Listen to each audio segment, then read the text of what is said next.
हरे Krishna. Krishna conscious vibes में आप सभी का स्वागत है। मेरा नाम है रश्मि शुक्ला और मैं आज यहाँ पर एक बहुत ही इंटरेस्टिंग टॉपिक डिस्कस करने वाली हूँ। कर्ण वर्सेस अर्जुन। कर्ण और अर्जुन में श्रेष्ठ कौन? ये एक ऐसा टॉपिक है जो कि सदियों से चर्चा का विषय बना हुआ है।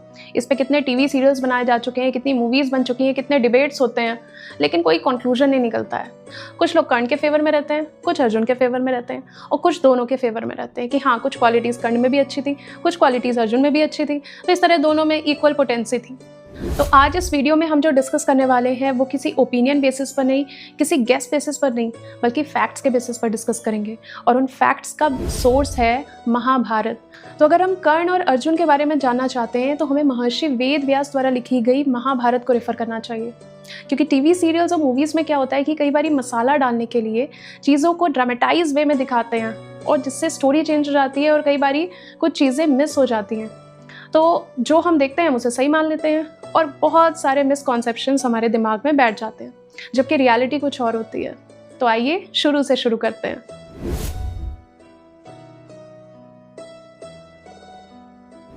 अक्सर लोग ये मानते हैं कि गुरु द्रोणाचार्य ने एक शिक्षक होकर, एक गुरु होकर कर्ण के साथ भेदभाव किया था। क्योंकि वह नीची जाति से बिलोंग करता था, वो सूत पुत्र था, इसलिए द्रोणाचार्य ने कर्ण को धनुर्विद्या सिखाने से मना कर दिया था। जबकि महाभारत में ऐसा कहीं नहीं लिखा है, बल्कि महाभारत में ये उल्लेख मिलता है कि गुरु द्रोणाचार्य ने ही अन्य पांडवों और राजकुमारों के साथ कर्ण को धनुर्विद्या सिखाई थी। महाभारत के आदि पर्व के इस श्लोक पर जरा नजर डालिए, जिसमें यह साफ साफ लिखा है कि गुरु द्रोणाचार्य ने कौरवों पांडवों के साथ साथ अन्य देशों के राजकुमारों को भी अस्त्र विद्या सिखाई थी। इसी के अगले श्लोक में ऐसा वर्णन मिलता है कि वृष्णिवंशी और अंधक वंशी आदि अन्य देशों के राजकुमार और सूत पुत्र कर्ण, जिन्हें राधेय भी कहा जाता है, उन्हें भी द्रोणाचार्य ने अस्त्र विद्या की शिक्षा दी थी। तो जो लोग ये मानते हैं कि गुरु द्रोणाचार्य ने जाति के आधार पर कर्ण के साथ भेदभाव किया था, उन्हें शिक्षा से वंचित रखा था क्योंकि वे सूत पुत्र थे, और अर्जुन को बहुत अच्छी धनुर्विद्या सिखाई थी क्योंकि अर्जुन राजकुमार थे, तो ऐसा बिल्कुल भी नहीं है। महाभारत में ऐसा कोई उल्लेख नहीं मिलता है।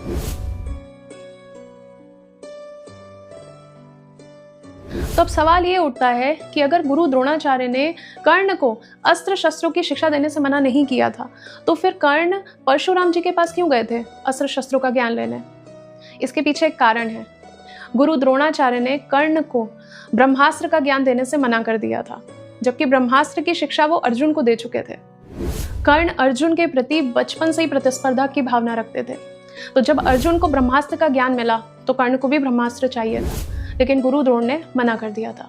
अब अगर एक गुरु के पॉइंट ऑफ व्यू से देखा जाए तो एक गुरु कभी भी अपने अयोग्य शिष्य को ऐसी विद्या का ज्ञान नहीं देंगे जिससे सृष्टि में विध्वंस हो, क्योंकि ऐसा शिष्य जो अयोग्य है, जो दूसरों से प्रतिस्पर्धा की भावना रखता है, ईर्ष्या की भावना रखता है और बुरी संगति करता है, वह कभी भी आवेश में आकर ऐसी विद्या का मिसयूज कर सकता है। और सिर्फ कर्ण को ही नहीं, गुरु द्रोणाचार्य ने अपने बेटे अश्वत्थामा को भी इस ब्रह्मास्त्र विद्या का ज्ञान देने से मना कर दिया था। एक्चुअली जब अर्जुन को ब्रह्मास्त्र की विद्या मिली तो कर्ण और अश्वत्थामा भी गुरु द्रोण के पास गए और उनसे कहने लगे कि उन्हें भी ये विद्या सीखनी है। तब द्रोणाचार्य ने यह कहकर मना किया था कि यह विद्या सिर्फ एक क्वालिफाइड ब्राह्मण और क्षत्रिय को ही दी जा सकती है, और वो क्वालिफिकेशन क्या है? ब्राह्मण सेलिब्रेट होना चाहिए, यानी कि वह ब्रह्मचर्य व्रत का पालन करने वाला होना चाहिए, और क्षत्रिय ऑस्टियर होना चाहिए, उसके अंदर संयम होना चाहिए। अब जबकि अश्वत्थामा ब्राह्मण भी थे और ब्रह्मचर्य व्रत का पालन भी कर रहे थे, लेकिन फिर भी उनके पिता गुरु द्रोणाचार्य ने उन्हें ब्रह्मास्त्र की शिक्षा के लिए डिस्क्वालीफाई किया। एक्चुअली ये केस ऊंची जाति नीची जाति का है ही नहीं, ये केस है मेंटालिटी का, एसोसिएशन का और एटीट्यूड का। ऐसा व्यक्ति जिसका एसोसिएशन सही होता है, यानी कि संगति सही होती है, उसकी मेंटालिटी और एटीट्यूड दोनों ट्रैक पर होते हैं।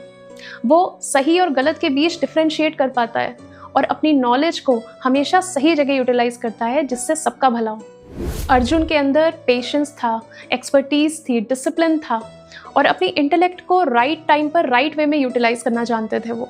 और सबसे बड़ी बात, अर्जुन अपने गुरुजनों का, अपने एल्डर्स का बहुत सम्मान करते थे और उनकी सेवा करके आशीर्वाद प्राप्त करते थे। एक बार की बात है कि यमुना नदी में स्नान करते हुए गुरु द्रोणाचार्य को एक मगरमच्छ ने पकड़ लिया। अब किसी भी शिष्य की इतनी हिम्मत नहीं थी कि वह मगरमच्छ से अपने गुरु की रक्षा कर सके। तब अर्जुन ने अपनी इंटेलिजेंस और अपनी एक्सपर्टीज का इस्तेमाल करके उस मगरमच्छ का वध किया और गुरु द्रोणाचार्य जी के प्राणों की रक्षा की। एक व्यक्ति के गुणों का आकलन उसके गुरु से बेटर कौन कर सकता है? गुरु द्रोणाचार्य जानते थे कि अर्जुन ना सिर्फ स्किलफुल है बल्कि उसके अंदर सूझबूझ भी है, सही और गलत के बीच डिफ्रेंशिएट करने की कैपेबिलिटी भी है, और सबसे बड़ी बात, उसके अंदर दूसरों के प्रति प्रतिस्पर्धा की भावना नहीं है, द्वेष की भावना नहीं है। इसलिए अर्जुन पूरी तरह से क्वालिफाइड थे ब्रह्मास्त्र का ज्ञान प्राप्त करने के लिए। हाँ, बाद में ऐसा हुआ कि पुत्र मोह में आकर द्रोणाचार्य ने अपने बेटे अश्वत्थामा को भी ब्रह्मास्त्र का ज्ञान दे दिया था, लेकिन अश्वत्थामा ने उस ब्रह्मास्त्र के ज्ञान का मिसयूज ही किया। उसने पांडवों के वंश का नाश करने के लिए उत्तरा के गर्भ में उस ब्रह्मास्त्र को छोड़ दिया। और इससे हमें एक ये शिक्षा मिलती है कि कैसे एक अनक्वालिफाइड पर्सन अपनी नॉलेज को, अपनी पावर को मिसयूज करता है। पुराने युगों में इसीलिए ऐसा होता था कि ये स्पेशल वीपन की जो साइंस थी वो हर किसी को नहीं बताई जाती थी, ये सिर्फ क्वालिफाइड पर्सन्स के लिए ही थी जो उसका सही यूटिलाइजेशन करना जानते हो। अब वापस आते हैं कर्ण पर। जब द्रोणाचार्य ने कर्ण को ब्रह्मास्त्र का ज्ञान देने से मना कर दिया, तब कर्ण परशुराम जी के पास गए ब्रह्मास्त्र का ज्ञान लेने के लिए। तो अब यहाँ एक बात पर गौर करिए कि कर्ण कितने डेस्परेट हैं अर्जुन के साथ कंपटीशन करने में, कि उन्हें किसी भी हाल में ब्रह्मास्त्र चाहिए। द्रोणाचार्य से नहीं तो परशुराम से सही, ईमानदारी से नहीं तो छल से सही। परशुराम जी ने भी ये डिक्लेयर किया हुआ था कि वे दिव्य अस्त्र शस्त्रों का ज्ञान सिर्फ ब्राह्मणों को देते हैं। तो इसलिए कर्ण चले गए उनके पास, और कर्ण ने अपना परिचय ये दिया कि वे भृगु कुल के ब्राह्मण हैं और वे ब्रह्मास्त्र की शिक्षा चाहते हैं। तो इस प्रकार छल से कर्ण परशुराम जी से अस्त्र शस्त्रों का ज्ञान प्राप्त करने लगे। एक दिन जब परशुराम जी को ये पता चला कि कर्ण की रियल आइडेंटिटी क्या है, तब वे बहुत नाराज हुए और उन्होंने कर्ण को श्राप दिया कि जिस प्रकार छल से झूठ बोलकर तुमने मुझसे दिव्य अस्त्र शस्त्रों का ज्ञान प्राप्त किया है, ये ज्ञान तुम तब भूल जाओगे जब तुम्हें इसकी सबसे अधिक आवश्यकता होगी। कर्ण को यह श्राप नीचे जाति का होने के कारण या सूत पुत्र होने के कारण नहीं मिला था। ये श्राप कर्ण को मिला था अपने गुरु के साथ छल करने के कारण, उनसे झूठ बोलने के कारण। There is no doubt that Karna was skilful, he was talented, लेकिन उनके इंटेंशंस, उनका एटीट्यूड ठीक नहीं था। और ऐसा टैलेंट, ऐसी स्किल्स जिसके पीछे के मोटिव्स ठीक ना हो, इंटेंशंस ठीक ना हो, एटीट्यूड ठीक ना हो, वो कभी भी सही जगह यूटिलाइज नहीं होता है। तो अब अगर हम कर्ण और अर्जुन को इक्वली स्किलफुल भी माने तो भी Arjun was far better than Karna, क्योंकि अर्जुन ने जो विद्या प्राप्त की थी, जो स्किल्स एक्वायर की थी, जो वीपन्स एक्वायर किए थे, उसके पीछे उसके गुरु का आशीर्वाद था, उनकी प्रेयर्स थी, ब्लेसिंग्स थी। लेकिन कर्ण ने अपने रॉन्ग एटीट्यूड के कारण अपने गुरु का कर्स लिया था, श्राप लिया था। तो इस प्रकार हम देखते हैं कि किस प्रकार अर्जुन अपनी वीपनरी स्किल्स और नॉलेज एक्वायर करने में कर्ण पर भारी पड़े हैं। एक तरफ अर्जुन है जो कि अपनी नॉलेज, अपनी स्किल्स, अपने राइट एटीट्यूड पर फोकस कर रहे हैं, तो दूसरी तरफ कर्ण है जो कि अपनी स्किल्स और नॉलेज के अलावा अपने अंदर एक कॉम्पिटिटिव मेंटालिटी डेवलप कर रहे हैं अर्जुन के प्रति।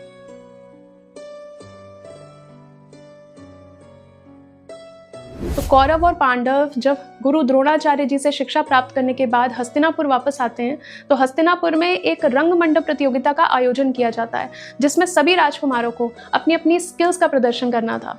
जब रंग मंडप में अर्जुन अपनी स्किल्स को प्रदर्शित कर रहे थे, तब अचानक से कर्ण एंट्री लेते हैं और रंग मंडप में आकर वो अर्जुन को चैलेंज करते हैं कि जो जो स्किल्स अर्जुन ने दिखाए हैं वो तो कुछ भी नहीं है, वो उससे बेटर स्किल्स दिखा सकता है। बट रियलिटी में कर्ण अर्जुन से बेटर स्किल्स का प्रदर्शन नहीं करते हैं, वो सारी स्किल्स का प्रदर्शन करते हैं जिन्हें करके अर्जुन ऑलरेडी दिखा चुके थे, उससे बेटर कुछ भी नहीं। फिर कर्ण अर्जुन को डुएल बैटल के लिए भी चैलेंज करते हैं, लेकिन वो बैटल हो नहीं पाता है क्योंकि आर्ग्यूमेंट्स में ही सनसेट हो जाता है। तो देखा जाए तो कर्ण का सामना अभी तक अर्जुन से नहीं हुआ है। हाँ, रंग मंडप प्रतियोगिता में उन्होंने अर्जुन के समान स्किल्स का प्रदर्शन किया है, तो कुछ लोग कह सकते हैं कि हाँ ठीक है, अगर आप कर्ण को अर्जुन से ज़्यादा नहीं मानते तो कम भी मत मानो, उन्होंने समान स्किल्स का प्रदर्शन किया है तो इक्वल हैं दोनों। That is not true even. रंग मंडप प्रतियोगिता में स्किल्स दिखाना और युद्ध के मैदान में स्किल दिखाने में बहुत अंतर है। एक योद्धा की वास्तविक पहचान युद्ध भूमि में होती है, जब उसकी वीपनरी स्किल्स के साथ साथ उसकी सूझबूझ और उसकी डिसीजन मेकिंग स्किल्स का भी पता चलता है। ऐसे कई युद्धों का वर्णन है महाभारत में जब अर्जुन विजयी हुए हैं और कर्ण पीठ दिखाकर भागे हैं। तो आइए नजर डालते हैं इन युद्धों पर।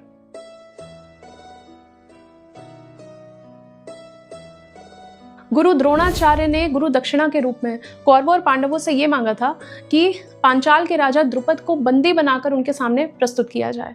गुरु द्रोणाचार्य की पांचाल के राजा द्रुपद के साथ कुछ पर्सनल राइवलरी थी, तो पहले कौरव गए कर्ण को साथ लेकर पांचाल द्रुपद के साथ युद्ध करने के लिए।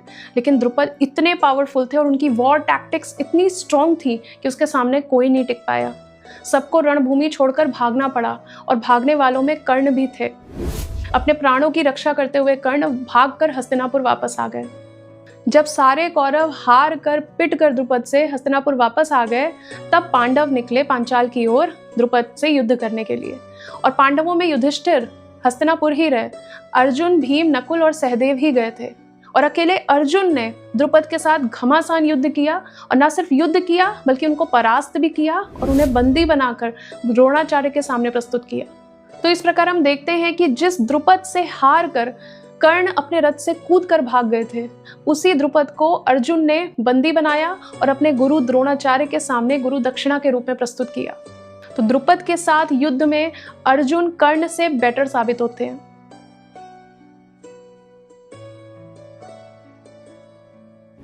पांडव जब वनवास में थे और द्वैत वन में रह रहे थे, तब दुर्योधन ने अपने मामा शकुनी और मित्र कर्ण के साथ मिलकर पांडवों को टीज करने का एक प्लान बनाया। वे भी द्वैत वन जाकर रहने लगे और वहां आमोद प्रमोद करने लगे, अपनी प्रॉस्पेरिटी को शो ऑफ करने लगे। लेकिन क्या हुआ कि उनका सामना गंधर्वों से हो गया और गंधर्वों और कौरवों के बीच एक लंबा युद्ध चला। इस युद्ध में कौरवों की बुरी तरह पराजय हुई। कर्ण को पीठ दिखाकर भागना पड़ा। चित्रसेन नाम के एक गंधर्व ने दुर्योधन को बंदी बना लिया। महाराज युधिष्ठिर को जब कौरव सेना से पता चला कि दुर्योधन को बंदी बना लिया गया है, तब युधिष्ठिर महाराज ने अपने भाई अर्जुन को भेजा दुर्योधन की रक्षा के लिए। अर्जुन ने अकेले ही सारी गंधर्व सेना का सामना किया और दुर्योधन के प्राणों की रक्षा की, उन्हें गंधर्वों से मुक्त किया। तो जिन गंधर्वों का सामना सारी कौरव सेना मिलकर नहीं कर सकी, जिन गंधर्वों से डर कर कर्ण पीठ दिखाकर भाग गए, उन्हीं गंधर्वों से अर्जुन ने अकेले युद्ध किया और उन पर विजय प्राप्त की। तो यहाँ भी हमें दिखाई देता है साफ साफ कि किस प्रकार अर्जुन कर्ण से ज्यादा कुशल थे युद्ध कला में।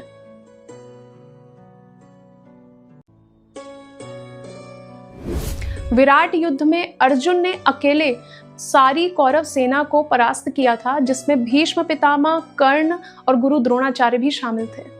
अर्जुन के तीर खाकर कर्ण युद्ध से भाग गया था। महाभारत के विराट पर्व में इस विराट युद्ध का बहुत ही डिटेल्ड डिस्क्रिप्शन मिलता है। तो इस प्रकार हम देखते हैं कि एक बार फिर कर्ण और अर्जुन का सामना होता है विराट युद्ध में, और कर्ण फिर से पीठ दिखाकर युद्ध भूमि छोड़कर भाग जाते हैं, क्योंकि वे अर्जुन के बाणों के आगे नहीं टिक पाते हैं। आपको ये जानकर भी हैरानी होगी कि कर्ण को भीम ने धनुर्युद्ध में हराया था। जी हाँ, महाभारत के द्रोण पर्व में इस युद्ध का वर्णन मिलता है, जिसमें कर्ण भीम के तीरों से घायल होकर वृषसेन के रथ पर जाकर बैठ जाते हैं। अब यहाँ सोचने वाली बात यह है कि भीम तो गदा युद्ध में एक्सपर्ट थे, गदा चलाना उनकी प्राइमरी स्किल थी और धनुष बाण चलाना उनकी सेकेंडरी स्किल थी, फिर भी भीम ने धनुष बाण में कर्ण को हरा दिया। तो सोचिए अर्जुन के लिए कितना ईजी था कर्ण को धनुष बाण में हराना। तो आज की इस वीडियो में हमने कर्ण और अर्जुन को उनकी वीपनरी स्किल्स के बेसिस पर कंपेयर किया, और हमने कुछ फैक्ट्स जाने महाभारत से, जो कि हमारे खुद के ओपिनियन पर बेस्ड नहीं है, महर्षि वेद व्यास जी ने महाभारत में मेंशन किए हैं। तो नेक्स्ट वीडियो में मैं आपके लिए कर्ण से रिलेटेड और इंटरेस्टिंग फैक्ट्स लेकर आऊंगी, जिसे जानने के लिए आपको चैनल को सब्सक्राइब करना पड़ेगा। Thank you so much for watching. Hare Krishna.